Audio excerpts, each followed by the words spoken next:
აღმოსავლური ზღაპარი საქართველოში.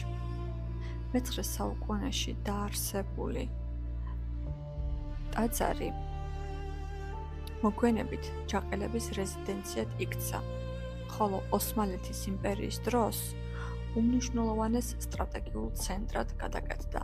სწორედ ამიტომ დღეს აქ გვერდიგვერდ ნახავთ მართლმადიდებლურ ტაძარს, მეჩეთს, სინაგოგასა და კათოლიკურ ეკლესიას.